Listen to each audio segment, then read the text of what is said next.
আল্লাহু আকবার, আল্লাহু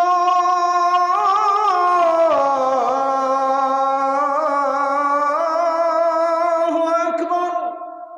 মানুষ মৃত্যুর পরে হয় বাগানে যাবে, না হয় আগুনে যাবে। বাগান হলো 7 আসমানের উপরে জান্নাত, আর আগুন হলো মাটির 7ম স্তরের নিচে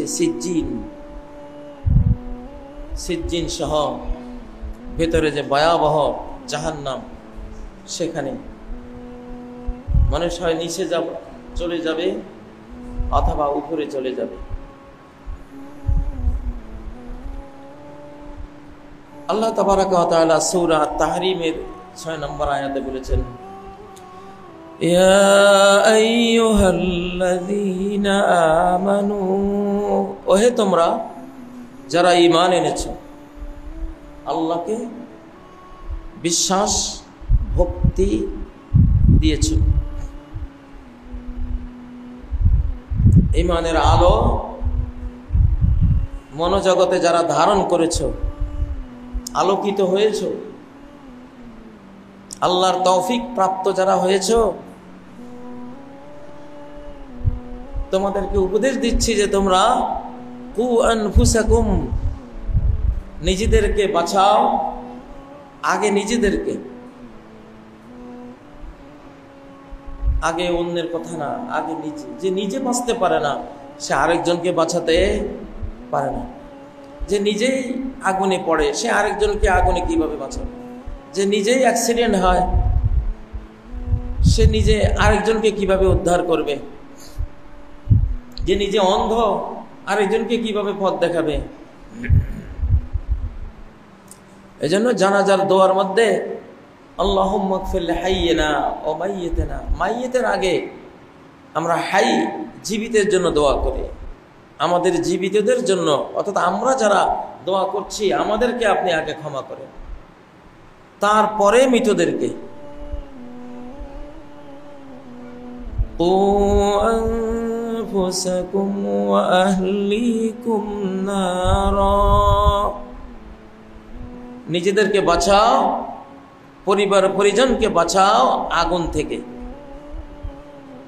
দুনিয়ার আগুন, আখিরাতের আগুন, এখানে 2 আগুনই আছে। দুনিয়ার আগুনকে কন্ট্রোল করে আত্মরক্ষা করো, পরকালের আগুন থেকেও আত্মরক্ষা করো। হয়তো কেউ মনে করতে পারে দুনিয়ার আগুন থেকে ইসলামী শিক্ষা, ইসলামিক জীবন যাপন করে দুনিয়ার আগুন থেকে কি বাঁচা যায়? হ্যাঁ, বাঁচা যায়। হযরত আলী থেকে একটি হাদিস রয়েছে সহিহ মুসলিমের মধ্যে। নবী সাল্লাল্লাহু আলাইহি সাল্লাম একটা সৈন্যদল পাঠালেন কোন এক যুদ্ধে, একজনকে আমির বানালেন, হুযায়ফা ইবনুল ইয়ামান রাদিয়াল্লাহু তাআলা আনহু।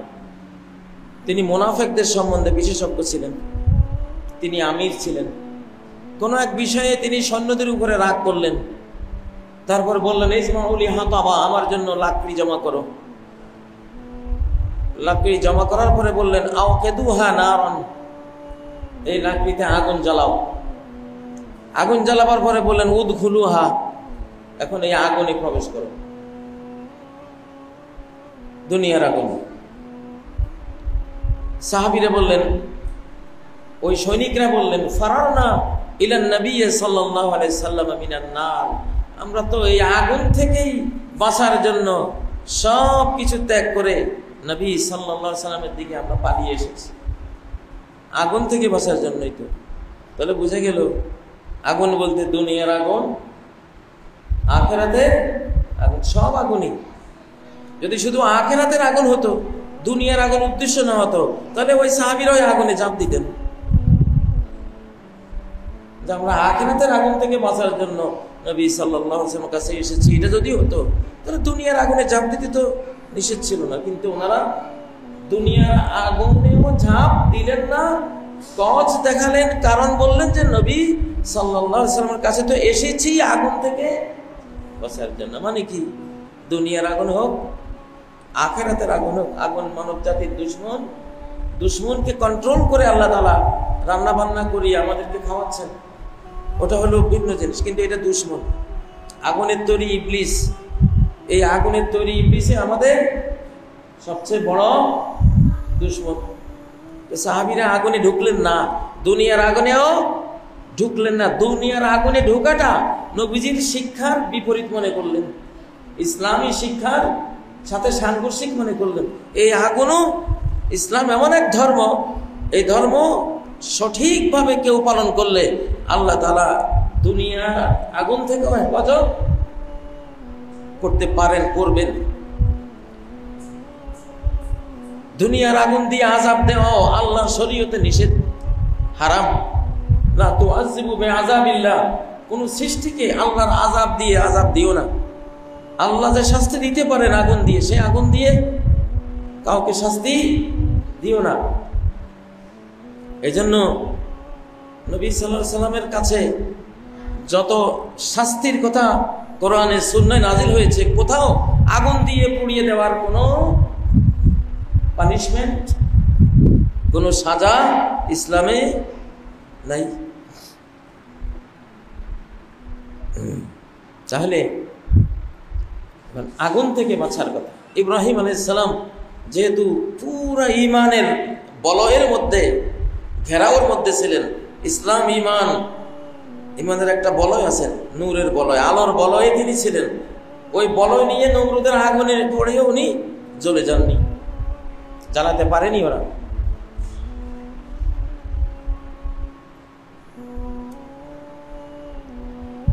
ঈমান খুবই শক্তিশালী, পাওয়ারফুল ঈমান হলে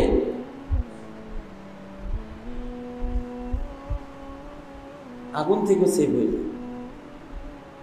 দুর্বল ঈমান হলে আগুনে জ্বলে, কিন্তু পাওয়ারফুল ঈমান হলে এতটা ঈমানের পাওয়ার যে আগুন থেকেও সেভ করে দেয়।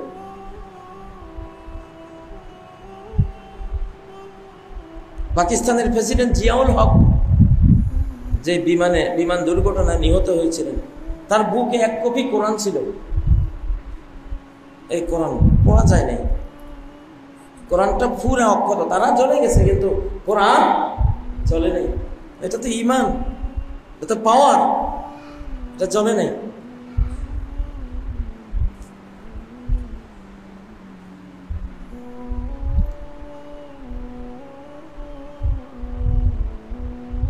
হযরত কাসেম নানতবী রহমতুল্লাহ আলাইহি দেওবন্দ মাদ্রাসার প্রতিষ্ঠাতা, খ্রিস্টান মিশনারিরা অনেক প্রতিযোগিতার কথা বলতো। তো এক খ্রিস্টান এসে বললেন, এক কাজ করেন, আপনার কোরআন সত্য না আমাদের বাইবেল সত্য? আমরা দুইটাকেই আগুনেই ফেলি, যেটা পড়া যায় সেটা অসত্য, যেটা পড়া যাবে না সেটা সত্য বলে মেনে নিব। তো উনি বললেন, এর চেয়ে ভালো হলো আমি আর তুমি দুইজনেই আমরা আগুনে ঢুকবো, একটা অগ্নিকুণ্ড জ্বালা, তুমি আর আমি দুইজনে ঢুকবো। যে জ্বলে সে মিথ্যা, আর যে জ্বলবে না সে কি সত্য। মানে ওনার যে ঈমানের পাওয়ার ছিল, উনি বুঝতে পারছিলেন যে আমি জ্বলবো না ইনশাআল্লাহ। উনি স্পেশাল সেই রকম ঈমান কেউ যদি আনতে পারে, তো ঈমান তাকে ইব্রাহিম আলাইহিস সালামের মতোই সেভ করবে। পৃথিবীতে এমন অনেক ঘটনা আছে, সাধারণত নরমাল ঈমানদার জ্বলতে পারে, দুনিয়ার জীবনটা তার জ্বলে যেতে পারে, অত বড় ঈমান তো আর সবার থাকে না যে ঈমান আমাকে দুনিয়ার আগুন থেকে সেভ করবে। তবে সাধারণত সহজেই ইসলাম ধর্ম হলো বর্ম, ইসলাম ধর্ম হলো সেফটি, ইসমাত, নিরাপত্তা, সিকিউরিটি। আল্লাহ হলেন আল মুমিন। সূরা হাসরের 23 নম্বর আয়াতে আল্লাহ তাআলাকে আল মুমিন বলা হয়েছে, the giver of security, the giver of security, যিনি সিকিউরিটি দেন। মানুষ মুমিন বললে এই মুমিন মানে বিশ্বাসী, আল্লাহ মুমিন বললে এই মুমিন মানে গিভার অফ সিকিউরিটি, যিনি নিরাপত্তা দাতা, আমন আমান দাতা, এই অর্থ। তো আল্লাহ চাইলে তো আল্লাহ তাআলা সিকিউরিটি দিতে পারেন। গাজায় যত লক্ষ লক্ষ বোমিং করা হয়েছে, নাগাসাকি হিরোশিমার যে অ্যাটম বোম আক্রমণ তার চেয়েও বহু বহু গুণ, অনেকগুলো অ্যাটম বোম অলরেডি ওখানে ওই পরিমাণ বিস্ফোরণ ঘটানো হয়েছে। কিভাবে বেঁচে আছে? এটা ইমানের পাওয়া। তো অন্য কোনো জাতির পক্ষে এটা বাঁচা অসম্ভব। ইউরোপ, আমেরিকা, স্বয়ং ইসরায়েল সহ সবাই আতঙ্কিত, হতবিবল, মানে কিংকর্তব্য বিমূঢ় যে কিভাবে এরা বেঁচে আছে, কিভাবে সম্ভব। সব তো গোরস্থান হয়ে যাওয়ার কথা, কিন্তু দেখা গেল সব মারা যায় না। যারা মোকাবেলা করা ওরা ঠিকই বেঁচে আছে। তো এই জন্য ইসলামী শিক্ষা,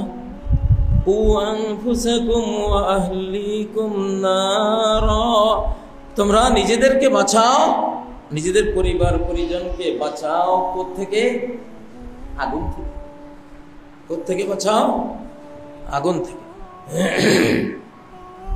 ইমাম ইবনে তাইমিয়া রাহমাতুল্লাহ আলাইহির সময় একজন খ্রিস্টান, সম্ভবত এরকম ছিলেন, খ্রিস্টান আগুনে ঢুকত, মুসলিমদের সাথে ধর্ম বহস, ধর্মীয় বিতর্ক করত। সে বলতো, যদি তোমাদের ইসলাম সত্য হয় তো আসো আমার সাথে আগুনে আসো। সে আগুনে ঢুকে কথা বলছে, জ্বলে না।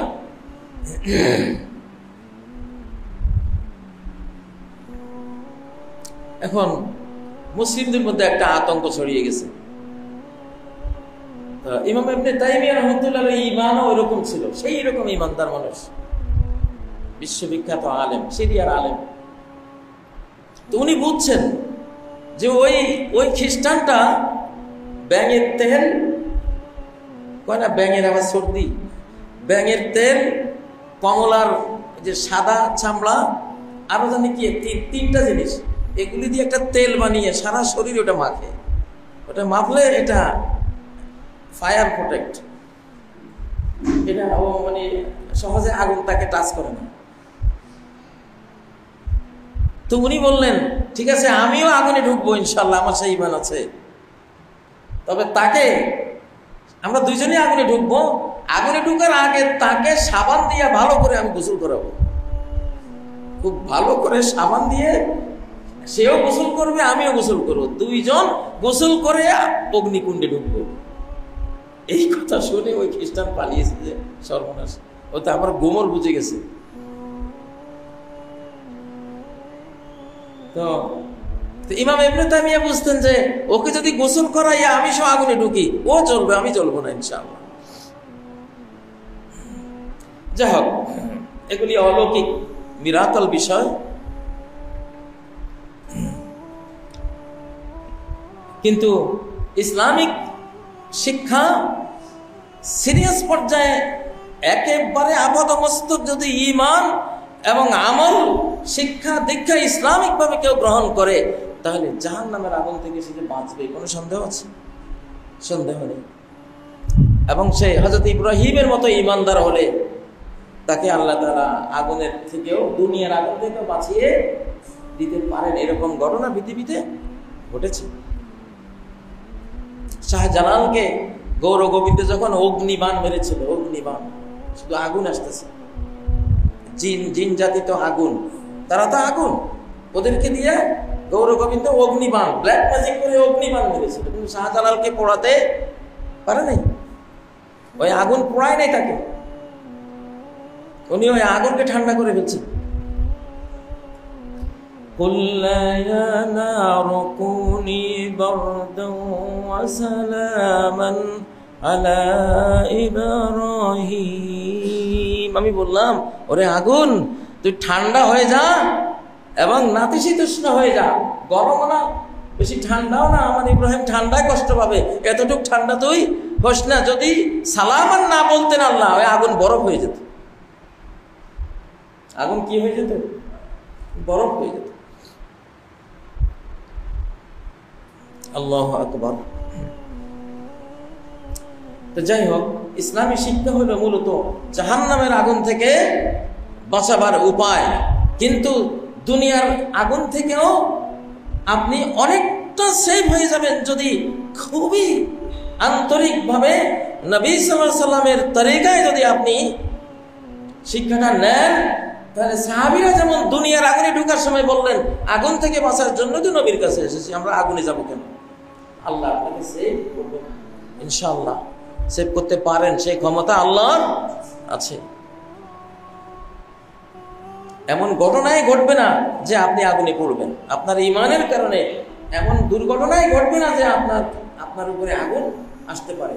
আল্লাহ তাআলা সেভ করবেন। আর যদি আপনি আগুনে মারাও যান, দুনিয়ার আগুনে মারাও যান ঈমান নিয়ে, তাহলে তো জাহান্নামের আগুন থেকে বেঁচে গেলেন। জাহান্নামের আগুন থেকে, আসল আগুন থেকে বেঁচে গেলেন। আর যদি ইসলামী শিক্ষা, ঈমানী শিক্ষা না হয়, তাহলে দুনিয়ার শাস্তি যখন আসে, দুনিয়ার শাস্তির সাথে কবরের শাস্তি যুক্ত হয়ে যায়, কবরের শাস্তির পরে তার সাথে জাহান্নামের শাস্তি যুক্ত হয়ে যায়। ওই যে শাস্তির মধ্যে ঢুকলো, আর কখনো বের হওয়ার কোনো সুযোগ নাই। ওয়ালাহুম আযাবুম মুকিম, তাদের জন্য রয়েছে চিরস্থায়ী আযাব। ফিরআউনের দলবল লক্ষ লক্ষ বাহিনী সব মারা গিয়েছিল পানির ভিতরে। মারা গিয়েছিল কোথায়? পানির নিচে, লোহিত সাগরের নিচে। কিন্তু আল্লাহ কি বলেন সূরা নূহের শেষ পর্যায়ে, মিম্মা খাতিআতিহিম উগরিকু, তাদের পাপের কারণে ডুবিয়ে দেওয়া হয়েছে। পাপের কারণে পানিতে ডুবিয়ে দেওয়া হয়েছে। ফাউদখিলু নারা, পানিতে ডুবিয়ে আগুনে প্রবেশ করানো হয়েছে। পানিতে ডুবিয়ে আগুনে প্রবেশ করানো হয়েছে। আল্লাহ কি না পারেন? ওই পানির মধ্যে আগুনের ব্যবস্থা। সাগরের তলায় তো আগুন আছে, কিন্তু আল্লাহ চাইলে আগুন পানিও একসাথ করতে পারেন। এটা তো বলছেন তাদেরকে পানিতে ডুবিয়ে আগুনে ঢুকিয়ে দেওয়া হয়েছে, আগুনে প্রবেশ করিয়ে দেওয়া হয়েছে। তো সেজন্য পানি আর আগুনের মধ্যে বেশ কম কদ্দূর। পানির মধ্যে তো অধিকাংশ অক্সিজেন, যেটা আগুনকে জ্বালাতে সাহায্য করে। হাইড্রোজেন তো এখানে মনে হয় 2 মাত্রা, সরু মাত্রা অক্সিজেন। ভয়াবহ অবস্থা না? কিয়ামতের আগে সাগরে আগুন জ্বালাবেন আল্লাহ তাআলা। ওয়াইযাল বিহারু সুজ্জিরাত, যখন সকল সাগরকে প্রজ্বলিত করা হবে, সাগরকে জ্বালাবেন আল্লাহ। সাগর, পানির মধ্যে আগুন ধরায় দেবেন। হাইড্রোজেনটা সরাই ফেললেই তো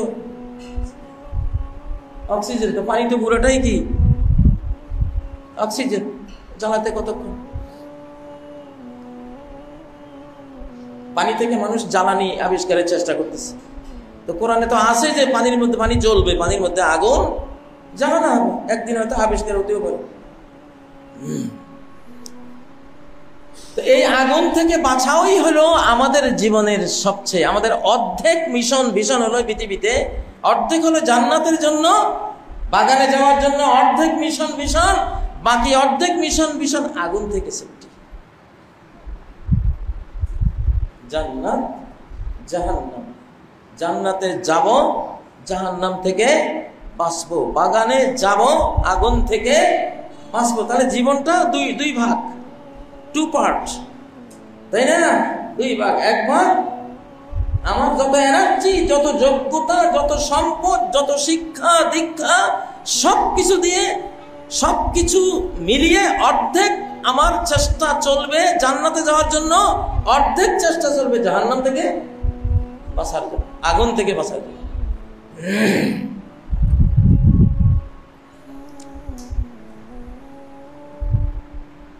প্রত্যেকটা বিল্ডিং এ ফায়ার সার্ভিসের বড় বড় সব বিল্ডিং এ একটা সিলিন্ডার থাকে। ফায়ার থেকে সেফটি একটা সিলিন্ডার থাকে না? আপনার লাইফের জন্য তো একটা সেফটি সিলিন্ডার দরকার। সেটা হলো ইসলামী শিক্ষা। আপনার সন্তানকে হাফেজে কোরআন বানিয়ে দিলেন। হাফেজে কোরআন বানাবার পরে আলেমে কোরআন, কোরআনের এলেমওয়ালা, তর্জমা জাননেওয়ালা, ট্রান্সলেশন, ব্যাখ্যা, অনুবাদ জাননেওয়ালা বানিয়ে দিলেন, আলেমে কোরআন বানাই দিলেন। 3 নম্বর, আলেমে কোরআন বানাবার পরে আমেলে কোরআন, কোরআনের উপরে আমলকারী বানিয়ে দিলেন। কোরআনের উপরে আমলকারী বানিয়ে দিলেন। 4 নম্বর, আমল করতে করতে তারে মুফাক্কিরে কোরআন বানিয়ে দিলেন, কোরআন নিয়ে রিসার্চ গবেষণাকারী বানিয়ে দিলেন। 5 নম্বর, তাকে মুআল্লিমুল কোরআন বানিয়ে দিলেন। সে নিজে শিখেছে, আরেকজনকে শেখায়। খায়রুকুম মান তাআল্লামাল কোরআনা ওয়া আল্লামা। সে নিজে শিখলো, নিজে লাইট পোস্ট হলো, আলোকবর্তিকা হলো, একটা প্রদীপ হলো, অন্যকেও সে সলিতার মধ্যে, হৃদয় সলিতায় ইমানের নূর লাগিয়ে প্রদীপ বানিয়ে দিল। সুবহানাল্লাহ। 6 নম্বর, সে মাহেরে কোরআন হলো, কোরআন স্পেশালিস্ট, কোরআন বিশেষজ্ঞ হলো। তো কোরআন বিশেষজ্ঞ হলে মা সাফারাতিল কিরামিল বারারা, সহিহ বুখারীর হাদিস, আল্লাহ তাকে সম্মানিত পুণ্যময় ফেরেশতা দূতদের সাথে রাখবেন, তাদের সেমিনার মর্যাদা সম্পন্ন বানিয়ে দেবেন তাদের। সে এখন ফেরেশতা, ফেরেশতা পদ মর্যাদা। আল্লাহর যেসব ফেরেশতারা দুতিয়ারি করে, জিবরাইল আমিন সহ যারা আকাশ থেকে ইনফরমেশনগুলো, ওহীগুলো, কোরআন আকাশ গ্রন্থের বাণীগুলো যারা নিয়ে আসেন, এদেরকে বলা হয় সাফারা, দূত। কেরাম, সম্মানিত, অনারেবল, বারারা, পুণ্যময়, যারা রাইচাস ডিডস, যত ভালো কাজ সব করে। আপনার সন্তান ওদের কাতারে চলে গেল। আল্লাহু আকবার। এই যে একটি কিতাব, এটা মহাবিশ্ব, এটা হলো জ্ঞানগত মহাবিশ্ব। মহাবিশ্বটা হলো বস্তুগত, ফিজিক্যাল ম্যাটার দিয়ে বানানো। আরে পুরা মহাবিশ্বে যা আছে এই কোরআনে তা আছে। জ্ঞানের মহাবিশ্ব, জ্ঞানের universe of knowledge, multiverse of knowledge, নলেজের মহাবিশ্ব, নলেজের মহাকাশ, নলেজের ছায়াপথ, নিহারিকা, নলেজের গ্যালাক্সি অফ নলেজ, গ্যালাক্সি। কি বলবেন, যা বলতে চান, এটা তার চেয়ে বড়।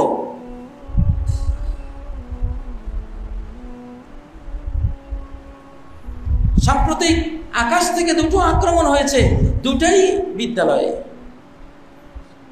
2টা আক্রমণে কেন বিদ্যালয়ে? বিদ্যালয়ে তো পাইলটই ইচ্ছা করিয়ে নিয়ে ফেলেনি, কোনো পাইলটই ইচ্ছা করিয়ে নিয়ে ফেলেনি। মানুষের যেখানে নিয়ন্ত্রণ শেষ, আল্লাহর নিয়ন্ত্রণ সেখানে শুরু। মানুষের কন্ট্রোলিং যেখানে শেষ, আল্লাহর কন্ট্রোল সেখানে শুরু। এই কথা বলেই তো যানবাহনে চড়েন। হয়তো খেয়াল করি নাই আমরা কোথায় বললাম? সুবহানাল্লাযী সাখখারা লানা হাযা, সূরা যুখরুফের আয়াত। পবিত্রতা সেই আল্লাহ, এই বাহনকে, এই ফ্লাইটকে, এই ফাইটার জেটকে, এই বাহনকে যিনি আমাদের নিয়ন্ত্রণে করেছেন, উনি নিয়ন্ত্রক, উনি। ওমা কুন্না লাহু মুকরিনিন, আমরা এটাকে কন্ট্রোল করার, বশীভূত রাখার, বশীভূত করার ক্ষমতা প্রাপ্ত হই এসে পাওয়া। তার মানে কি আপনি বলছেন আমি যখন চালাচ্ছি, তাই না, তখন আল্লাহ আমার হাতে দিয়ে আমি চালাতে পারি, যাতে তিনি সেই কাজটা করাচ্ছেন। যখন তিনি সেখান থেকে সিদ্ধান্ত নিলেন তোমাকে আর আমি এটা চালাবার এখন আর সুযোগ দিচ্ছি না, তখন সরাসরি কার হাতে?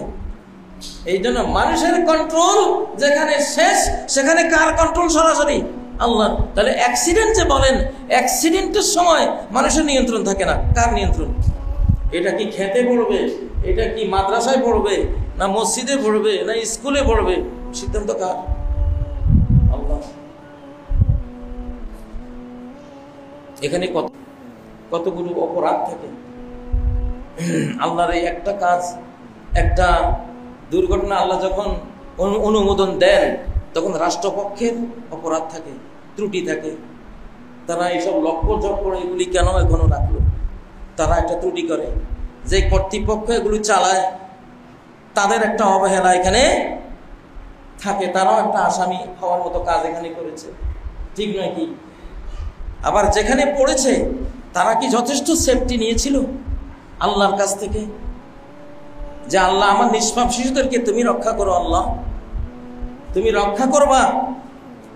যেই রক্ষা book, security book, book of security দুনিয়া আখিরাতের, এটা কি আমি প্রত্যেকটা ক্লাসে বাধ্যতামূলক করেছি যে আমার শিশুরা আমার বিদ্যালয়ে এসেই প্রথম আল্লাহর কোরআনের একটা বাণী তারা মুখে নেবে?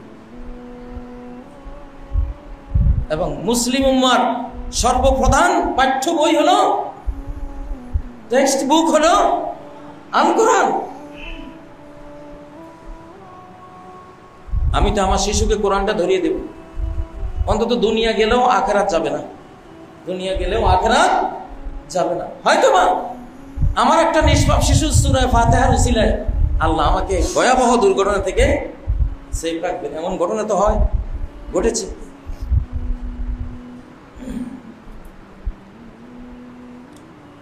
এগুলো বিগত 100 বা 150 বছর থেকে এই বাংলাদেশে একটাও স্কুল ছিল না, সব ছিল মাদ্রাসা। ব্রিটিশরা আসার আগে এই দেশের সবাই শিক্ষিত, সবাই মাদ্রাসা শিক্ষিত। ইখতিয়ার উদ্দিন মোহাম্মদ বিন বখতিয়ার খিলজি আজ থেকে 1250-1300 বছর আগে যখন এই দেশে ইসলাম নিয়ে আসেন, ওনার হাতেই 83,000 মক্তব, মাদ্রাসা, মসজিদ, বিদ্যালয়। ইসলামে মসজিদও বিদ্যালয়, মক্তব বিদ্যালয়, মাদ্রাসাও কি বিদ্যালয়। 83,000 কয়টা লোক ছিল? উনি প্রতি 33 জন নাগরিকের জন্য একটা বিদ্যালয় দিয়েছিলেন। তখন থেকে এই দেশে ছিল আল্লাহর কোরআনের বিদ্যালয় সবগুলি। প্রাইমারি বিদ্যালয়ও কোরআনের বিদ্যালয়, সেকেন্ডারি বিদ্যালয়ও কোরআনের বিদ্যালয়, ভার্সিটি লেভেলের বিদ্যালয়ও কোরআনের বিদ্যালয়, সবাই কোরআনের ছাত্র। 1757 সালে যখন ইংরেজ আসলো, আস্তে আস্তে আমাদের বিদ্যালয় থেকে কোরআন তুলে দেওয়ার চক্রান্ত করতে করতে 1835 সালে লর্ড মেকলে, খ্রিস্টান লর্ড মেকলে 11 ইহুদি নিয়ে একটা শিক্ষা ব্যবস্থা দিল, যে শিক্ষা ব্যবস্থায় সবই থাকবে, কোরআন থাকবে না। মাত্র 1835, এই তো কয়দিন আগে। এখন তো আমাদের সন্তানরা মনে করছে বুঝি চিরকালে বুঝি স্কুল, কলেজ, ইউনিভার্সিটিতে কোরআন পড়তে নাই, সালাত পড়তে নাই ঠিক মতো, ছাত্রদের কোনো বাধ্যবাধকতা নাই, হিজাবের কোনো বালাই নেই। জি না, মাত্র 1835 থেকে আজকে 2025, কত বছর? 150, 2 শতাব্দী, 2টা শতাব্দী আমরা এই কোরআনের শিক্ষা থেকে ব্যাপক জনগোষ্ঠীতে বঞ্চিত হয়েছে। এই শতাব্দী আমার কোরআনের শতাব্দী, ইনশাআল্লাহ। 2024 পরবর্তী শতাব্দী কোরআনের শতাব্দী। আপনার শিশুকে সব কিছুর আগে হাফেজে কোরআন, আলেমে কোরআন, আমিলে কোরআন, মুফাক্কিরে কোরআন, মুআল্লিমে কোরআন, মাহিরে কোরআন, 6টা ডিগ্রি, এমন এক একটা ডিগ্রি। এই এক একটা ডিগ্রি সারা পৃথিবীর সমস্ত সার্টিফিকেট এক পাল্লায় রেখে যদি এটাকে এক পাল্লায় রাখেন, এটার ওয়েট বেশি। সমস্ত বিজ্ঞানীরা যারা বিজ্ঞান শিখিয়েছে বিশ্বকে, তারা সব এই কোরআনের ছাত্র ছিল। আমার এবেরোজ স্কুল, ইবনে রুশদ স্কুল, ইবনে রুশদ মহাবিজ্ঞানী, পাকড়িধারী, দাড়িওয়ালা, বিরাট বিজ্ঞানী, ফাদার অফ কম্পিউটার সায়েন্স, মুসা আল খারিজমি। আল খারিজমকে বানিয়েছে অ্যালগরিদম। আল খারিজম বানিয়েছে কি, বুঝার কোনো কায়দা নেই। আমরা মনে করেছি মুসলমানদের কোনো বিজ্ঞান নেই, সব বুঝি ইংরেজদের রাস্তা করে। ডাহা, মিথ্যা কথা। সমস্ত বিজ্ঞান ইসলামের। সকল বিজ্ঞান শাখার উস্তাদ এই কোরআনের ছাত্ররা। ফাদার অফ মেডিকেল সায়েন্স ইবনে সিনা। মেডিসিনের সিন কথাটা সিনা। সারা ওয়ার্ল্ডে যত ঔষধ ওরা বিক্রি করে মেডিসিন বিশেষজ্ঞ। এই সিন কথাটা কোত্থেকে আসছে? সিনা, ইবনে সিনার অবদান। আজকে মুসলমান আমরা এমন জমিদারের পোলা, বাবা যে জমিদার ছিল আমাদের খবরই না, আমরা ভিক্ষা করি, আমরা ভিক্ষুকে চান। অথচ আমাদের বাবারাই ছিল জমিদার, জ্ঞানের জমিদার, রাজ্যের রাজা মহারাজা, বিশ্ব সব ক্ষেত্রে তারা ছিল। আল জাবর আল মোকাবালা, এই মুসা আল খারেজমিন এলজেব্রা বানাইছে, আল জাবরকে বানাইছে এলজেব্রা। কোথায় আমি যেখানে হাত দিই আমি দেখি সব আমাদের মুসলিম। সার্জেন্ট, প্রথম সার্জেন্ট তো জিবরাইল আমিন, নবীজিকে সার্জারি করে ওনার হাড়টা বের করে একেবারে কালো একটা জিনিস ফেলে দিয়ে আবার সেলাই করে দিয়েছেন। ওপেন হার্ট সার্জারি, সহিহ বুখারী সহিহ মুসলিম। আলাম নাশরাহ লাকা সাদরাক, তোমার সিনাকে আমি উন্মোচিত করিনি। এরপরে ইবনুন নাফিস সবচেয়ে বড় অপারেশন বিদ্যার পারদর্শী সার্জেন্ট ইতিহাসের ইবনুন নাফিস। কোথায় আপনি যেখানে হাত দিবেন সেখানেই মুসলিম বিজ্ঞানীরা। এখন সময় হয়েছে, আগের যুগে যেমন খতিবকে মাতৃভাষায় পারদর্শী হতে হতো, কোরআনের ভাষায় পারদর্শী হতে হতো, বিদেশি ধর্মগ্রন্থ কি আছে ও ওইগুলিতে কি আছে সেগুলির পারদর্শী হতে হতো, বিজ্ঞান পারদর্শী হতে হতো, সমকালীন সমরবিদ্যা যুদ্ধবিদ্যা কি, এখনকার কি অস্ত্র ব্যবহার হয়, খতিবকে সেসব অস্ত্র সম্বন্ধে সবচেয়ে বড় জ্ঞানী হওয়া লাগতো। তুরস্কের ইস্তাম্বুলের মেইন প্রধান মসজিদের খতিবের জন্য সাতটা শর্ত দিয়েছিলেন, তার মধ্যে এগুলি সব আছে।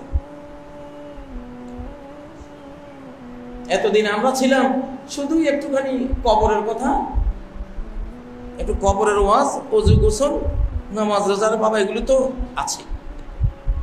কোরআনে মাত্র 300 আয়াত, তোমার নামাজ রোজা হজ যাকাত বিষয় মাত্র 300 আয়াত, প্রায় 6000 আয়াত। ওগুলো কিসের?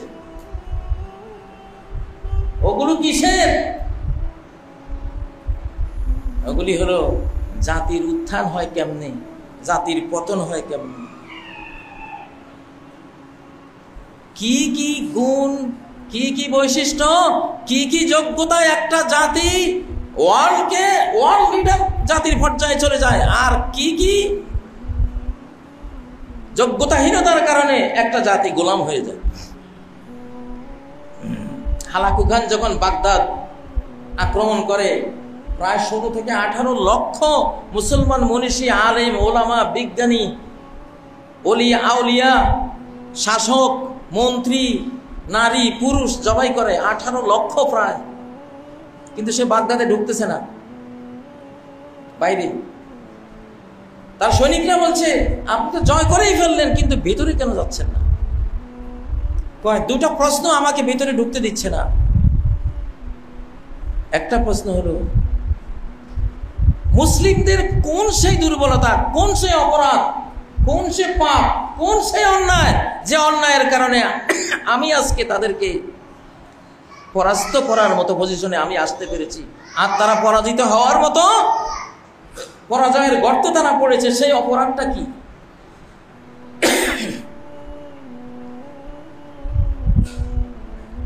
সেই অপরাধটা কি? আর আরেকটা প্রশ্ন, এমন কি কাজ থাকতে পারে মুসলিমদের হাতে, যে কাজ তারা করলে আমি কখনো এখানে আসতে পারতাম না, বা আমি আসার পরে আমি যে এসেছি ওরা ওই কাজ শুরু করলে আমি আর টিকতে পারবো না, সেই কাজটা কি? অর্থাৎ কি জিনিস আমাকে এখানে আনলো, আর কি জিনিস আমাকে এখান থেকে বের করে দেবে, এই উত্থান পতনের দুইটা জ্ঞান ছাড়া আমি বাগদাদে ঢুকবো না। দেখছেন ওই সময় যারা একটা দেশ জয় করে তাদের জ্ঞানটা কি? মুসলমান ওই যে মুক্তবে পড়ায়, বড় কোনো আলেমরে সে পায় নাই, কেউ রাজি হয় নাই, তার মতো খুনির কাছে কে যাবে? যে একজন মুক্তবের হুজুরকে, আচ্ছা আমি যাব, তো গেছে উনি।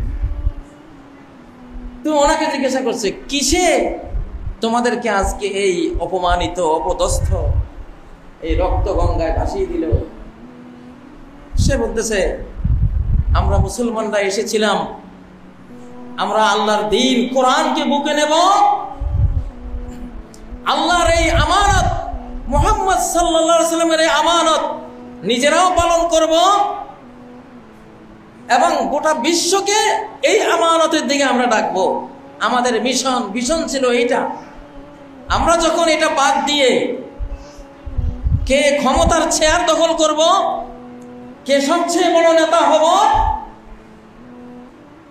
যখন এই দ্বন্দ্ব আর প্রতিযোগিতায় লেগেছি, কার সম্পদের পাহাড় কত বড় হবে, কে কত বড় ধনী হব, এই ক্ষমতার মোহ আর সম্পদের মোহে আমরা যখন নবীওয়ালা সেই ভিশন থেকে আমরা সরে গেছি, এই সরে যাওয়াটা এত বড় অপরাধ, এত বড় পাপ ছিল আমাদের, সেই পাপ তোমাকে এখানে ডেকে এনেছে। হালাকু খান বলল, ঠিক তো কথা।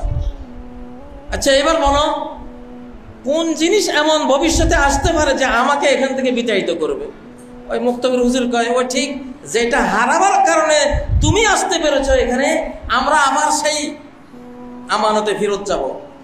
সেই আল্লাহর জন্য নবীর যে রাষ্ট্র ব্যবস্থা, আল্লাহর দেয়া যে জীবন পদ্ধতি, লাইফ স্টাইল, যে শিক্ষা দীক্ষা, ওই শিক্ষা ওই দীক্ষায় যখন ফেরত যাব, তুমি আর একদিনও আমাদের এখানে টিকবে না। তখন হালাকু খান, ঠিক, তুমি ঠিক বলছো।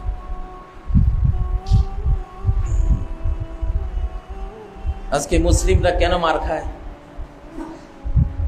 নাহনু কওমুন আ'আজ্জানাল্লাহু বিল ইসলাম। হযরত ওমর যখন এই ফিলিস্তিন সাহাবীরা যখন জয় করেন, তখন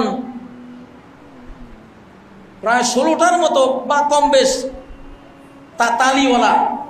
তালিওয়ালা জামা গায়ে দিয়ে তিনি গিয়েছিলেন। ওনার সেনাপ্রধানটা বলেছিল, ওমর এত বড় একটা বিজয়ী জাতির প্রতিনিধি খলিফা হিসেবে যাচ্ছেন, শহরের চাবি হাতে নেবেন। ওরা বলছিল, ওমর ছাড়া চাবি কারো হাতে দেব না, ওমরকে আসতে বলো। ওমর আসছে। ওমর আসার পরে ওরা ওমরের জামাটা কতগুলি তালি আছে, রিপু করা আছে, এটা গুনতেছে। কারণ ওদের তাওরাত কিতাবে লেখা আছে, ইনজিলে লেখা আছে, আসমানি গ্রন্থে লেখা আছে যে ওমর এই শহরের চাবি নেবে, তার জামায় এতগুলি তালি থাকবে। ওরা গনে গনে গনে গনে দেখছে, হ্যাঁ ঠিক, কিতাবের লগে কিতাবের যে সংখ্যা, ওমরের জামা মধ্যে ততগুলি তালি আছে। তখন চাবিটা দিছে, হ্যাঁ আপনি সেই লোক। আল্লাহু আকবার। তখন ওমর বলেছিলেন, নাহনু কওমুন, আমরা এমন জাতি, আল্লাহ এই ইসলাম দিয়ে, ইসলামী শিক্ষা দীক্ষা দিয়ে আমাদেরকে বিশ্বের উপরে সম্মান দিয়েছিলেন। যখন আমরা ইসলাম বর্জন করব, ইসলামী শিক্ষা দীক্ষা বর্জন করব, আযাল্লানাল্লাহ, আবার আমরা সেই আগে জিল্লুতিতে, সেই অপমান অসম্মানে পড়ে যাব। সম্মানিত মুসল্লিয়ানে কেরাম, সন্তানদেরকে ইসলামিক বিদ্যালয়ে দিবেন, যে বিদ্যালয়ে সবার আগে দেখবেন কোরআন আছে কিনা, আরবি ভাষা শিক্ষা আছে কিনা। যে আরবি জানে না, ও কিছুই জানে না।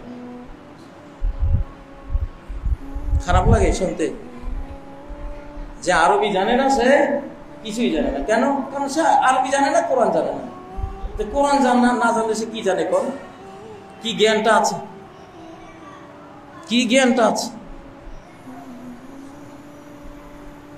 এই জন্য বিদ্যালয় দেওয়ার আগে দেখবেন কোরআন আছে কিনা। অ্যারাবিক বিশ্বের 1 নম্বর বিজনেস ল্যাঙ্গুয়েজ এই যুগে, এখন রানিং, এই সপ্তাহ জরিপ দেখলাম, 1 নম্বর বিজনেস ল্যাঙ্গুয়েজ হলো আরবি। আরবি না জানলে এখন ব্যবসা নাই, কারণ টাকা পয়সা সব আরবদের কাছে, অধিকাংশ সম্পদ কার কাছে? আরবদের কাছে, এবং ব্যয়ের হাতও ওদের কাছে। মুসলিমরা সম্পদ পেতে হয়, আবার ব্যয় করতে হয়। বিশ্বের সবচেয়ে ব্যয়বহুল জাতি মুসলিমরা, তাদের দুনিয়ার অত মোহ থাকে না। হাজার ভোগ বিলাসী হলেও ওরা দেদারসে উড়ায়।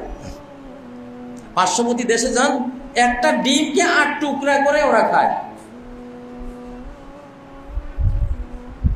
আমি সাভার এক মসজিদে জুমা পড়াতাম, ওখানকার সভাপতি সাহেব আমাকে বলতেন, উনি মাঝে মধ্যে কলিকাতা যায়, ওনার বন্ধুরা কেউ কেউ যায়। তো এক লোক ডিমের 8 টুকরার 1 টুকরা খেয়ে গল্প করতেছে, দাদা যা খেলুম না, কি খেলি, একটা ডিমের 8 ভাগের 1 ভাগ খেয়ে ফেলছি আজকে। বাংলাদেশে এসে ওরা বাজারে খোঁজে যে ছোট ছোট টুকরা করে মাছ বিক্রি হয় না এই দেশে, সবাই দেখি গোটা গোটা মাছ কিনে, কেমন দেশ, ওরা ছোট ছোট টুকরা খোঁজে, 3-4টা টুকরা ফেলে 1 সপ্তাহ পার করে দেবে। কোন জুস কাকে বলে? মুসলিম কখনো এটা করে না। ইলিশ মাছ কিনতে যায় 1 হালি 2 হালি 5 হালি কিনে আনে। ওরা একটা ইলিশ মাছ গোটা কিনলে লেজে ধরে ধরে ঘুরে বেড়াতে দেয়, সবাইকে দেখায়, দেখো কি এনেছে। মানে একটা বিরাট ঘটনা আর কি এটা। তো টাকা পয়সা তো ভাই মুসলিমদের হাতে, আবার ব্যয়ের মনও এদের বুকের মধ্যে। এই জন্য এখন বিজনেস করতে গেলেই আরবি লাগে। কি লাগে? তা আপনার ছেলেকে শুধু ইংরেজি পড়ালে খাওয়া নাই। এখন সামনে এই শতাব্দীর আর মাত্র 4-5-6 বছরের মধ্যে গোটা বিশ্ব চেঞ্জ হয়ে যাবে ইনশাআল্লাহ। পুরা আরবির দুর্দান্ত দাপট শুরু হয়ে যাবে। ইমাম মাহদির আরবি ভাষা শুরু হয়ে যাবে, ঈসা আলাইহিস সালামের আরবি ভাষা দিয়ে বিশ্ব শাসন শুরু হয়ে যাবে। তখন সবাই আরবির দিকে দৌড়াবেন। এখন থেকে শুরু করেন, ছেলে মেয়েকে কোরআন শেখান, আরবি ভাষা শেখান। দুনিয়ার বিজনেস, দুনিয়ারও 1 নম্বর বিজনেস ল্যাঙ্গুয়েজ আরবি, আখিরাতেরও 1 নম্বর বিজনেস ল্যাঙ্গুয়েজ কি? আরবি।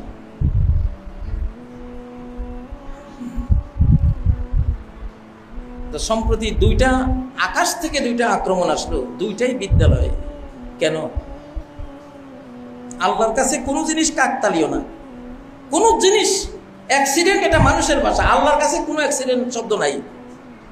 আল্লাহ তাআলার কাছে কোনো অ্যাক্সিডেন্ট শব্দ নাই। যে একটা অ্যাক্সিডেন্ট হয়ে লূত আলাইহিস সালামের জাতি ধ্বংস হয়ে গেছে, একটা অ্যাক্সিডেন্ট হয়ে নূহের জাতি তলিয়ে গেছে, একটা অ্যাক্সিডেন্ট হয়ে ফেরাউনের জাতি ক্রাশ হয়ে গেছে, এই শব্দটাই নাই আল্লাহর কাছে। আল্লাহর কাছে হলো প্রত্যেক জিনিস সুনির্ধারিত প্রোগ্রাম করে একেবারে বাই অর্ডার বাস্তবায়ন করা হয়, টার্গেট করা, প্রত্যেকটা জিনিস টার্গেট করা, প্রত্যেকটা মৃত্যু টার্গেট করা। আল্লাহর কাছে দুর্ঘটনা বলতে কোনো শব্দ নাই, সব টার্গেটেড। কেন টার্গেট হলেন আপনি? বিদ্যালয় কর্তৃপক্ষের এখানে ভূমিকা আছে। আমাদের নিষ্পাপ শিশুদের দোষ নাই, নিষ্পাপ শিশুর আমরা হতভাগা, যারা মা বাবা বিদ্যালয়ে বাছাই করতে পারেনি, বিদ্যালয় যারা চালায়, তারা যিনি গিভার অফ সিকিউরিটি, তার থেকে সিকিউরিটি নিতে পারি নাই। আল্লাযীনা আমানু, যারা ঈমান এনেছে, those who believe, আলাম ইয়ালবিসু ঈমানাহুম বিযুলমিন and did not mix their belief with wrong with shirk, তারা তাদের ঈমানকে শিরকের সাথে মিশায়নি। ঈমান এনেছে, ঈমানকে শিরকের সাথে মিশায়নি। উলাইকা লাহুমুল আমনু, এদের জন্য security. Those for them is the security. কার জন্য? পাক্কা ঈমানদার, শিরিক মুক্ত, ইসলামী শিক্ষায় শিক্ষিত, ইসলামের আলোয় আলোকিত, তাওহীদের আলোয় আলোকিত, সিকিউরিটি তার দুনিয়াতেও আখিরাতেও। হুম মুহতাদুন, এবং তারা রাইটলি গাইডেড, তারা সঠিকভাবে পথ প্রদর্শন করে ওস্তাদরা, বিদ্যালয়ের কর্তৃপক্ষরা তাদেরকে সুপথে চালিয়েছে। তাহলে দোষী কারা? আমাদের নিষ্পাপ কচি কাঁচা ফুলগুলিকে ঝরিয়ে দিয়েছি কারা? আমরা নিজেরা। আমরা দেশের সরকার, আমরা মা বাবা, আমরা কর্তৃপক্ষ। সামনে এরকম ভয়াবহ আরো বড় বড় জাতি বিনাশী ঘটনা আসতেছে, সিরিজ ঘটনা আসতেছে। এটা ভাবার কোনো উপায় না, কোনো কারণ নাই যে আমি তো বেঁচে যাব না। একটা বিল্ডিংও দাঁড়ানো থাকবে কিনা আমার বিশ্বাস হয় না। একটা বিল্ডিংও আকাশের দিকে মুখ করে থাকবে না, মুখ থপে পড়ে যাবে। আমি কোরআন থেকে তথ্য পাচ্ছি না। কি পাচ্ছি? সূরা বনী ইসরাঈলের 58 নম্বর আয়াত, ওয়া ইন মিন ক্বরিয়াতিন, এমন কোন শহর নগর বন্দর জনপদ নাই ইল্লা নাহনু মুহলিকুহা ক্বাবলা ইয়াউমিল কিয়ামা, কিয়ামতের আগের শেষ জামানা যখন শুরু হবে ওই জামানায় সবগুলো জনপদকে ধুলায় মিশিয়ে দেব, মাটিতে মিশিয়ে দেব, ধ্বংস করে দেব। অধিকাংশ বিল্ডিং এ যারা থাকে অপরাধ করে, বড় বড় আকাশচুম্বী বিল্ডিং গুলিতে দেখেন কত অনৈতিক কাজ, কত জিনা ব্যভিচার, ডাক ঢোল ডার্ক ওয়েব নিয়ে চলে ওরা। ওদের চরিত্র, ওদের মহিলাগুলি অধিকাংশ বের হয় দেখেন এরকম একটা মালন অভিশপ্ত মহিলা কোনো ঘরে থাকলে, কোনো বিল্ডিং এ থাকলে কারো নিরাপত্তা নাই। এলআনুহুন্না, যেই মহিলারা পুরুষালী পোশাক ড্রেস পরে, এলআনুহুন্না, দেখলে একটা লানত দাও। আল্লাহ নবী বলছেন দেখতে একটা লানত দাও, কারণ সে লানতের কাজ করে ঘর থেকে বেরিয়েছে। ফাইন্নাহুন্না মালউনাত, এগুলি মালউন, অভিশপ্ত, অভিশপ্ত এগুলো। পুরুষের দেশ নিতে হবে কেন তোমার? পুরুষ কি মরে গেছে সবাই? নারীরা নারীর ড্রেসেই সুন্দর, পুরুষরা পুরুষের ড্রেসেই সুন্দর। সৃষ্টিকর্তা যার জন্য যেটা দিয়েছেন সে সেটাতেই সুন্দর। একজন নারীর গল্প শুনলাম, উনি খুব সুখে আছেন, খুব ভালো আছেন, অনেক বড় বড় বিপদ পাহাড় সম এসে আসতে চলে যায়। উনি বলেন আমি সবসময় নিবৃত ঘরে থাকি, নিজেকে সেফে রাখি, হিজাব আবৃতা রাখি, নিষ্প্রয়োজনে আমি মার্কেটে দৌড়াদৌড়ি করি না, যাই না। আল্লাহ আমাকে শুধু এই পর্দা, আমি যে ঘরওয়ালি, আমি ঘরের ভিতরে অবস্থানের কারণে আল্লাহ আমাকে সেফটি দিচ্ছেন। আমাদের মেয়েদের অবস্থাটা কি? এরা কোত্থেকে বাইর হয়? মুসলমানের ঘর থেকে বের হয় না। সিনফানি মিন উম্মতি মিন আহলিন নার, আমার উম্মতের দুই দল মানুষ স্বেচ্ছায় নিজেরা জাহান্নামে চলে গেছে। ওদেরকে কেউ জাহান্নামে নেয় নাই, নিজেরা নিজের ইচ্ছায় জাহান্নামের দিকে ছুটে গেছে।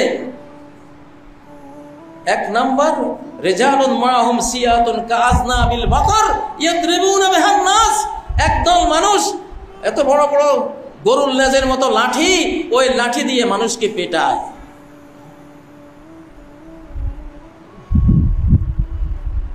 কারা এরকম মানুষকে পেটায়? এরকম বাহিনী আছে না নাই?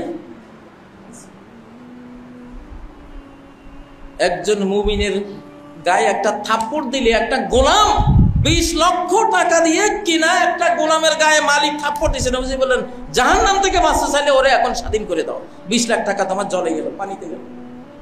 যদি জাহান্নাম থেকে বাঁচতে চাও তাহলে এই কেন থাপ্পড় দিলে? আল্লাহর গোলাম, এটা তুই থাপ্পড় দিলি কেন? ওনার অনুমোদন ছাড়া থাপ্পড় কেন দিলে তুমি?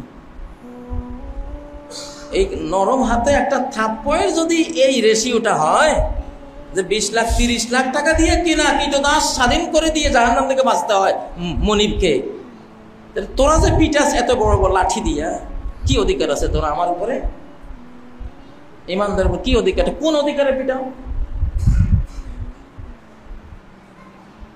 রিয়াদুস সালিহিনের 116 নম্বর থেকে 5-6টা হাদিস পড়ে নেবেন, 116 নম্বর থেকে দেখবেন কি ভয়াবহ অবস্থা। আরেকটা দল জাহান্নামে হলো নিসাউন কাসিয়াতুন আরিয়াত, মহিলা পোশাক আছে কিন্তু চামড়া ঢাকছে কিন্তু অবয়ব ঢাকে নাই।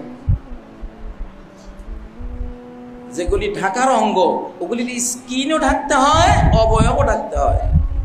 ফুল আমি দেখি মধ্য এশিয়ার যে কাজাকিস্তান, আফগানিস্তান, ইরান, মেয়েরা হজে আসে, কি ঢোলা ঢালা ড্রেস, অবয়ব চামড়াও ঢেকেছে, অবয়ব কাঠামো স্ট্রাকচার ফুল ঢেকেছে। এটা হলো ফরজ,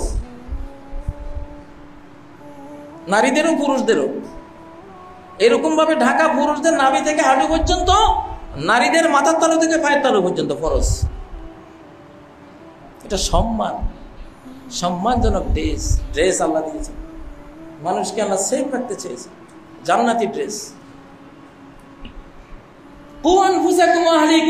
নিজেদেরকে বাঁচাও, নিজে ইসলামী শিক্ষা দীক্ষায় চলো, নিজের ছেলেকেও ইসলামী শিক্ষা দীক্ষায় চালাও, নিজের মেয়েকেও ইসলামী শিক্ষা দীক্ষায় চালাও, নিজের স্ত্রীকেও ইসলামী শিক্ষা দীক্ষায় চালাও, সমাজকেও চালাবার চেষ্টা করো, জাহান্নাম থেকে মুক্তি পেয়ে যাবে ইনশাআল্লাহ। তাহলে কি পেলাম?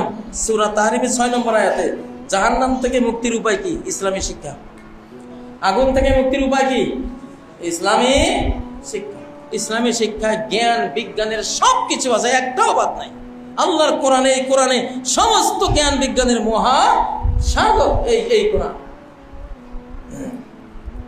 চ্যানেল 24 মাঝে মধ্যে দেখেন, ওদের কোরআন নিয়ে কিছুটা সুন্দর সুন্দর গবেষণা ওরা বয়ান করে। আল্লাহ যে বলছেন চন্দ্র, সূর্য, গ্রহ, তারা, পৃথিবী, আকাশ সবাই আল্লাহকে সেজদা করে। দেখেন বিজ্ঞান এখন দেখেছে প্রত্যেকটা গ্রহ একটু ঝুঁকে থাকে, একটু ঝুঁকে। সূর্য একটু ঝোঁকা, চন্দ্র একটু ঝুঁকে ঘুরে, এই পৃথিবী একটু অ্যাঙ্গেল হয়ে, কেন? এইটাই সেজদা। এটাই কি সেজদা? আগের যুগের মানুষ এটা দেখে নাই, পুরো আইডিয়া করতে পারে না কেমনে সেজদা করে, সূর্য কেমনে। এখন সূর্যের সেজদা হলো, আমরা অসুস্থ হইলে একটু ঝুঁকছি, সেজদা না? অসুস্থ ব্যক্তি একটু ঝুঁকে, বা আপনি মোটরসাইকেলের উপরে বসে নফল পড়বেন, ফরজ তো মসজিদে গিয়ে পড়বেন বা মাটিতে, কিন্তু চলন অবস্থায় নফল পড়া, এক সামান্য ঝুঁকছেন, সেজদা হয়ে গেল। এই ঝোঁকার সেজদাটা সূর্যের আছে, বিজ্ঞান গবেষণা করে বের করেছে, অ্যাস্ট্রোনমির মধ্যে দেখেন, আপনারা দেখে নেবেন।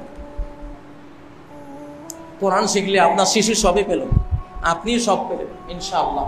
আল্লাহ তাআলা আমাদেরকে এই আগুন সহ সামনে যে ভয়াবহ সিরিজ আক্রমণ আসমান থেকে আসতেছে, একটার পর একটা আসবে, জমিনের আক্রমণ, আকাশের আক্রমণ যে নাস্তা নাবুদ করে দেবে সমাজ এবং জনপদগুলিকে, সেগুলি থেকে বাঁচার এখনই মোক্ষম সময়।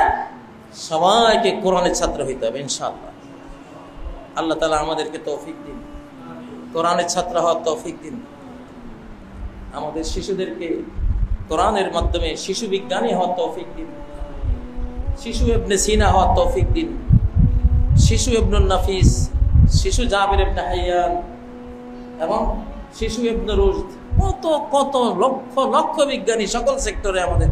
আল্লাহ আবার আমাদেরকে সেই ধারা ফিরিয়ে দিন। আকুলু কওলি হাযা ওয়াস্তাগফিরুল্লাহ লি ওয়া লাকুম ফাস্তাগফিরুহু ওয়া তুবু ইলাইহি ইন্নাহু হুয়াল গফুরুর রহিম।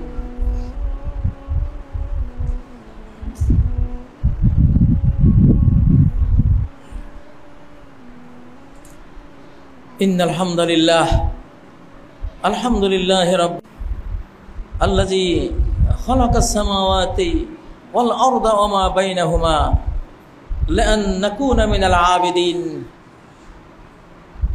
والصلاة والسلام على خير خلقه وأفضل بريته وأكرم خليقته محمد بن عبد الله سيد المرسلين وخاتم النبيين. ثم أما بعد فأعوذ بالله من الشيطان الرجيم. بسم الله الرحمن الرحيم. إن الله وملائكته يصلون على النبي يا أيها الذين آمنوا صلوا عليه وسلموا تسليما. اللهم صل وسلم وبارك على عبدك محمد وعلى آله وصحبه وبارك وسلم. اللهم صل على محمد كما صليت على وعلى آل محمد كما صليت على إبراهيم وعلى آل إبراهيم إنك حميد مجيد. اللهم بارك على محمد وعلى آل محمد كما باركت على إبراهيم وعلى آل إبراهيم إنك حميد مجيد. আমরা যে দুরূদ পড়ি, এই দুরূদে আমরা কি পাই? আল্লাহুম্মা, আল্লাহকে পাই। আর কাকে পাই? আলা মুহাম্মদ, মুহাম্মদ সাল্লাল্লাহু আলাইহি সাল্লামকে পাই। আর কাকে পাই? আলে মুহাম্মদ, মুহাম্মদ সাল্লাল্লাহু আলাইহি সাল্লামের ফলোয়ার পরিবার, তাদেরকে পাই। আর কে? হযরত ইব্রাহিম আলাইহিস সালামকে পাই। আর ইব্রাহিম পরিবার, ইব্রাহিমের যে বংশধর, তাদেরকে পাই। কেন প্রতিটি সালাতে আমাদেরকে এই প্রশিক্ষণ দেওয়া হয়? কি কারণ? অনেকগুলো কারণ আছে। তোর মধ্যে প্রধান কারণ হলো আমাদেরকে এটা বোঝানো হচ্ছে যে আল্লাহকে পেতে হলে আমাদের লিডারদের, যাদেরকে ফলো করব, তাদের সিরিয়ালটা হলো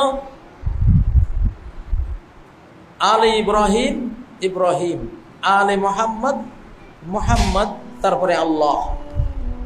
আলে মোহাম্মদ, মোহাম্মদ সাল্লাল্লাহু আলাইহি সাল্লামের যারা ব্লাড কানেক্টেড, অথবা মোহাম্মদ সাল্লাল্লাহু আলাইহি সাল্লামের জ্ঞান যারা বুকে নিয়েছে, এই দুইটাই মোহাম্মদ পরিবার, আলে মোহাম্মদ। ইন্নামা আলে মোহাম্মদিন, আমার মোহাম্মদের আল হলো প্রত্যেক মুত্তাকি যারা আল্লাহওয়ালা, তারা আমার পরিবার। তাহলে আমরা ফলো করব কাকে? আলে মোহাম্মদ, যারা মোহাম্মদ সাল্লাল্লাহু আলাইহি সাল্লামের ব্লাডের মানুষ যারা, আর মোহাম্মদ সাল্লাল্লাহু আলাইহি সাল্লামের ইলম রেখে যাওয়া হেরিটেজ, উত্তরাধিকার, জ্ঞান যারা বুকে নিয়েছে। জনসাধারণের উচিত দুরূদ শরীফে যা পড়ে বাস্তবে যাতে তা করে, দুরূদ শরীফে যা পড়ে বাস্তবে যাতে তা করে। মুহাম্মদ সাল্লাল্লাহু আলাইহি সাল্লামকে ফলোকারী, মুহাম্মদ সাল্লাল্লাহু আলাইহি সাল্লামের মিরাস, উত্তরাধিকার, হেরিটেজ প্রাপ্ত আলিম ওলামা কারা, ইমাম খতিব কারা, আল্লাহর কথা বলনেওয়ালা এই উস্তাদরা কারা, আমাদের ফরজ তাদের পিছে থাকে। এটাই তো দুরুদে বলতেছি আমি, আলে মোহাম্মদ। তো মোহাম্মদ সাল্লাল্লাহু আলাইহি সাল্লাম এখন নাই, কিন্তু ওনার উম্মতের ওলামারা তো আছে, আছে না নাই? ওনার ব্লাড কানেক্টেড মানুষগুলিও আছে। হাসান হোসাইনের বংশ, হযরত ফাতেমা রাদিয়াল্লাহু আনহার বংশ, আছে না নাই? আছে তো। এদেরকে ফলো করতে বলা হয়েছে। মুহাম্মদ সাল্লাল্লাহু আলাইহি সাল্লামের যারা ফলোয়ার, পরিবার, ওলামা, তারা, তারপরে মুহাম্মদ সাল্লাল্লাহু আলাইহি সাল্লাম, তারপরে আল্লাহ। মানে আলে মোহাম্মদ, মোহাম্মদ হয়ে আমরা কাকে পাবো? আল্লাহকে পাবো। আল্লাহর কাছে যাবার এটাই হলো সিরিয়াল। এই জন্য প্রতিটি সালাতে আত্তাহিয়াতের মধ্যে শেষ বৈঠকে এটা মনে করাই দেওয়া হচ্ছে, আল্লাহুম্মা সাল্লি আলা মুহাম্মদ ওয়া আলা আলি মুহাম্মদ, আল্লাহু আকবার, আলা মুহাম্মদ ওয়া আলা আলি মুহাম্মদ। মানে আমি মুহাম্মদ, আলে মুহাম্মদরাই হলেন আমার ইমাম, আমি তাদের ফলো করব, আমার আদর্শ, আমার মডেল, সবকিছু তারা। আপনার সন্তানকে এটা শেখাবে। ওই যারা ক্রিকেট খেলে ওরা মডেল না, ফুটবল খেলোয়াড় অমুক তমুক এরা কি মডেল? ও হলিউড বলিউডের এরা মডেল? কোথাও আছে সালাতের মধ্যে যে আল্লাহ অমুক সিনেমার নায়কের উপরে রহমত হোক? আছে কোথাও? হ্যাঁ, আল্লাহ তাআলা এই যুগটা আলে মোহাম্মদের, এই যুগটা মোহাম্মদের, এই যুগটা আল্লাহর। এই সিরিয়ালের এই তিন, আলে মোহাম্মদ, মোহাম্মদ, আল্লাহ, এই যুগটা হলো এই সিরিয়ালের। সবাই সিরিয়ালে আসেন, অন্য সিরিয়ালে যাবেন মার খাবেন, কোনো কিছু আপনাকে বাঁচাতে পারবে না, কোনো কিছু দিয়ে বাঁচবেন না। মনে করবেন হ্যাঁ আমার তো এত এত এত, রেজাল্টে গিয়ে দেখবেন জিরো।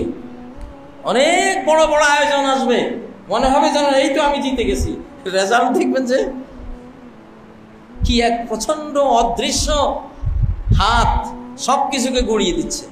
একটা আনসিন হ্যান্ড, ইয়াদুল্লাহি ফাওকা আইদিহিম, আল্লাহর হাত ওদের হাতের উপরে কাজ করে যারা আল্লাহর পথে চলে। আল্লাহর আনসিন হ্যান্ড সবকিছুকে গড়িয়ে দিচ্ছে, গড়িয়ে দেবে। বাংলাদেশেও, এশিয়াতেও, গোটা ওয়ার্ল্ডে একই পরিণতি ইনশাআল্লাহ। আমি কিন্তু বারবার এই কথাগুলি বলি, আপনারা চিন্তা করেন কিনা, নাকি ভাবেন যে কথার কথা বলতেছি? মোটেও না। এই যে কথাগুলি বলছি, একটা অদৃশ্য হাত সকল কালো হাতকে গড়িয়ে দেবে। হাজারো শক্তি আয়োজন সঞ্চয় করে এগিয়ে যাবেন, ফলাফল দেখবেন যে হেরে গেছে। কেন? ওই ঠিক আব্রাহার যে দশা হয়েছিল, 60,000 বাহিনী আর 500-700 কুরাইশ। কোথায় 60,000 দুর্দর্শ হাতিওয়ালা বাহিনী, আসহাবুল ফিল, আর মাত্র কারবারক্ষী 500-700। বেচারারা কি করবে? ওরা তো পাহাড়ে গিয়ে আশ্রয় নিছে। আব্দুল মুত্তালিব জানতো আল্লাহর হাতের কার কারিশমা আজকে দেখবো। ইন্না লিহাযাল বাইতি রাব্বান সায়াহফাযুহু, এই ঘরের তো একজন মালিক আছে, আজকে সিকিউরিটির ব্যবস্থা ওখান থেকে হচ্ছে। আব্দুল মুত্তালিব অপেক্ষায় ছিল, ঠিক আল মুহাসসাব উপত্যকায় দেখলো যে ঠিক এই আব্রাহা পর্ব চলছে এখন বাংলাদেশে, এশিয়াতেও, সারা ওয়ার্ল্ডে। আমার এই কথাগুলি বাংলাদেশের জন্য যেমন, এশিয়ার জন্য তেমন, 7 মহাদেশের সবার জন্য, বড় হুজুর ছোট হুজুর সবার জন্য, কেউ বাদ নাই। কেউ মনে করবে না যে কথাগুলি এমনি বুঝি বলছি, মোটেও না। এটা রোড ম্যাপ আপনাদেরকে দিচ্ছি, খালি দেখবেন, আগে আগে দেখিয়ে হোতা হয় ক্যা, খালি দেখতে থাকেন যে কি হয়। আল্লাহ তাআলা নিজের হাতে নিয়ে নিয়েছেন অলরেডি। এখন সবার মুক্তি, আমরা চাই সবাই মুক্তি পাই। যে যে দল করো ভাই, যুগ পরিবর্তন হয়েছে, তুমিও পরিবর্তন হও। তুমি আল্লাহর দিকে আসো, ফাফিরু ইলাল্লাহ। কার দিকে আসো? তুমি আল্লাহর দিকে আসো। এই দেশে যে যত দলই করো, আল্লাহর ব্যাপারে কোন দলাদলি আছে? উনি তো সবার, তো তোমারও তো উনি, আমার যেমন তোমারও তো তেমন। তা আসো না, ওনার দিকে আসো না। আমার দিকে আসা তো দরকার নেই, কোন হুজুরের দিকে আসার তো দরকার নাই। তুমি তোমার আল্লাহর দিকে আসো, তোমার আল্লাহর এই কোরআনের দিকে তুমি আসো। তুমি বলো না আমি তোমাকে ফলো করব, তুমি এই কোরআনের দিকে ডাক দাও না, আমি আছি তোমার সাথে, নাকি? আমরা সবাই আছি না নাই? মার খাওয়ার রাস্তা কেউ যাইও না বাবারা, মার খাওয়ার রাস্তা কেউ যাইও না। আমি দেখতেছি তোমরা বুঝতেছো না, খেয়াল করতেছো না, মনে করতেছো কাজী সাহেব কত কথায় কয়, এরকম অতীতেও না। এটা সিরিয়াস টাইম, সিরিয়াস একটা শতাব্দী শুরু হয়েছে। যে আল্লাহর বিপক্ষে কাজ করবে, আকাশ থেকে আনসিন হ্যান্ড তাকে গড়িয়ে দেবে, কেউ বাঁচতে পারবে না, কোনো সুযোগই নাই। আমি এখন দর্শকের ভূমিকা আছি, আল্লাহ তাআলা কি করেন আমি এটা দেখব। এসব কথা এখন খুব বেশি বলি না, আর বলার দরকার নাই। একটা খুতবায় 1000 খুতবার কাজ করে দেয়। আল আকিলু ইয়াকফিহিল ইশারা, যার আকল আছে ইশারাতে সে বুঝে, না কিনা বুঝে। জিনিসটা ওনার, উনি আব্রাহাকে যেভাবে দমন করেছেন, এই যুগের সকল আব্রাহাকে সেই সিস্টেমে দমন করে দেবেন। কাবার দুশমন আর মুমিনের দুশমন একই কথা। কাবার দুশমন আর কোরআনের দুশমন দুই না এক? একই তো। কাবার দুশমনি করছে কেন? এক আল্লাহর সেজদা দিবে কেন? এক আল্লাহর কথা লাভবাই কেন বলবে? ওটা হইতে দেবো না, হয়তো। তো কাবার দুশমন মানে ইসলামের দুশমন, কাবার দুশমন মানে মুহাম্মদ সাল্লাল্লাহু আলাইহি সাল্লামের দুশমন, কাবার দুশমন মানে আল্লাহর দুশমন, কাবার দুশমন মানে ইবাদত বندگی আল্লাহর হবে, এইটার সাথে দুশমনি যে করে, তো তার পরিণতি অতীতে যা হয়েছে এখনো তাই হবে। বাইতুল মুকাদ্দাস মসজিদ নিয়ে তাই হবে, তাই হচ্ছে। ইউরোপের, আমেরিকার, ইসরায়েলের, পার্শ্ববর্তী দেশের সমস্ত স্যাটেলাইট, অত্যাধুনিক ক্যামেরা সব আকাশে সেট করা, কিন্তু একটা সময় দেখা যায় কোনো ক্যামেরা কাজ করে না। ক্যামেরাগুলির আন্দা বানাইছে কে? আল্লাহ বানায়। আল্লাহ যখন দৃষ্টি দেন ওরা দেখে, যখন ব্লক করে দেন তখন আর দেখে না। এটা ওরাই স্বীকার করে যে কোত্থেকে এমন একটা মেঘের মতো, একটা প্রহেলিকার মতো কুয়াশাচ্ছন্ন একটা অবস্থা তৈরি হয়েছে, ক্যামেরায় কিছু দেখে না। কে করে এগুলি? এগুলি আকাশের মালিকের কাজ। যাই হোক, আব্রাহার দলে কেউ যাবেন না, আব্রাহার মতো মারও কেউ খাবেন না। কাসফিম মাকুল ফাজালাহুম কাসফিম মাকুল, তাদেরকে করে দিলেন চর্বিত, চূর্ণ বিচূর্ণ ভুসির মতো। এই পর্যায়ে দয়া করে কেউ যাবেন না। আল্লাহ সবাইকে জ্ঞান বুদ্ধি দিন। মিডিয়ায় যারা আমার কথা শুনবেন, মনে করবেন যে এই কথাগুলো বহু বহু বহু কোরআনের আয়াত, অনেক অনেক হাদিস থেকে গবেষণা করা, অনেক আল্লাহর নেককার বান্দাদের প্রতি ইলহামে প্রাপ্ত তথ্য, অনেক সেই তাওরাতের প্রেডিকশন, ইনজিলের বাইবেলের প্রেডিকশন, ওই ইহুদিদের অনেক অনেক আসমানি গ্রন্থের প্রেডিকশন, সবগুলো মিলিয়ে জিস্টটা খুতবায় আপনাদেরকে দিচ্ছি। একটা নদীকে পেয়ালার মধ্যে এনে পান করায় দিচ্ছি আপনাদেরকে, ওটা মনে করেন, তাহলে ইনশাআল্লাহ আল্লাহ হেদায়েত করবেন। আর নিজেরা ওইসব জ্ঞান গবেষণায় গেলে আস্তে আস্তে আস্তে বুঝবেন যে হ্যাঁ, ঘটনাটা আসলে এইরকম। আল্লাহ তৌফিক দান করুন। আল্লাহ আমাদের বাংলাদেশকে হেফাজত করুন। বাংলাদেশ সরকারকে মুক্তির পথে আল্লাহ পরিচালিত করুন। শেষ শতাব্দীর বিশ্ববিজয়ী যে রাস্তা, বিশ্ব আলোকিতকারী যে পথ, যে নুরানি পথ, যে খেলাফতের পথ, যে ইসলামের পথ, মুহাম্মদ সাল্লাল্লাহু আলাইহি সাল্লামের দেখিয়ে যাওয়া যেই জীবন ব্যবস্থা, জীবন মরণ ব্যবস্থা, হেয়ার অ্যান্ড হেয়ার আফটার ব্যবস্থা, আল্লাহ তাআলা সেই ব্যবস্থার দিকে আমাদের এই সরকারকে পরিচালিত করুন। সকল রাজনৈতিক দলকে পরিচালিত করুন। সকল জনগণকে আল্লাহ তাআলা সেই পথে পরিচালিত করুন। আল্লাহ সারা পৃথিবীর মানব জাতিকে এই পথে পরিচালিত করেন। হেদায়েত যাদের কপালে আছে, নুরানি এই রাস্তায়, তাদেরকে আল্লাহ তাআলা নিয়ে আসেন।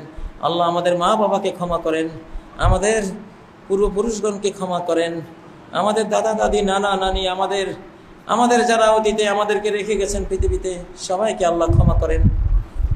আল্লাহ জিন্দা মুর্দা সকল মুমিন মুমিনা মুসলিম মুসলিমাকে ক্ষমা করেন, রহমত করেন, নিরাপত্তা দান করেন। আল্লাহ রিজিক দান করেন, হেদায়েত দান করেন। আউযু বিল্লাহি মিনাশ শাইতানির রাজীম। বিসমিল্লাহির রহমানির রহিম। ইন্নাল্লাহা ইয়া'মুরু বিল আদলি ওয়াল ইহসানি ওয়া ইতা'i যিল কুরবা ওয়া ইয়ানহা 'আনিল ফাহশা'i ওয়াল মুনকারি ওয়াল বাগই ইয়া'iযুকুম লা'আল্লাকুম তাযাক্কারুন। واذكروا يذكركم وادعوه يستجب لكم ولذكر الله أكبر والله يعلم ما تصنعون.